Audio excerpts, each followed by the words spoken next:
Sakandii dhibba oliifin Yuunivarsiitii Wallaggaa qorannoo dhiyaatee ilaalchisuudhaan ibsa maxxansee jiruun qorannoon afaan Oromoo irratti dhiyaatee ja'amu kun Yuunivarsiitii Wallaggaattis taanaan Inistituutii Qo'annoo Afaanii fi Gaazexeessummaa Yuunivarsiitichaa akka bakka bu'uun ibseeti jira. Yuunivarsiitiin Wallaggaa ibsa maxxanse kanaan qorannoo jijjiiramaa qubee afaan Oromoo irratti dhiyaatee ja'ame kana ilaalchisuudhaan Yuunivarsiitichi uumaa tokko irraa quban qabne ibsa maxxanseen ifoomseeti jira.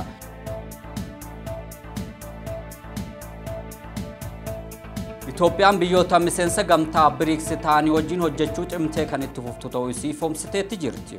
Itoophiyaan kora biyyoota miseensa BRICS Raashiyaa Mooskootti adeemsifamaa jiru irratti hirmaachaati jirti. Itoophiyaa bakka bu'uudhaan kora biyyoota gamtaa BRICS kan Raashiyaa Mooskoo irratti adeemsifamaa jiru kana irratti kan hirmaatan ammoo bulchaa baankii biyyoolessaa Itoophiyaadha obbo Maammoo Miratuutii fi Deetaa Ministeera Dhimma Alaa Itoophiyaadha Ambaasaadar Masganuu Araggaa ta'uun isaanii ifoomeeti jira. Gamtaan Afrikaadha juntaan ECOWAS wajjin akka deebi'ee mari'atu gaafateeti jira.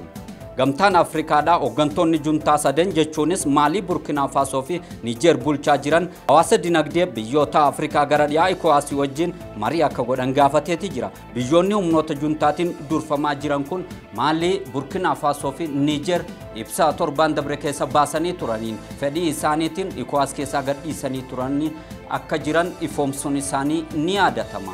Egaan sakandii dhibba oliif kanumaan raawwanneeti jirra. An Udii Muusaati.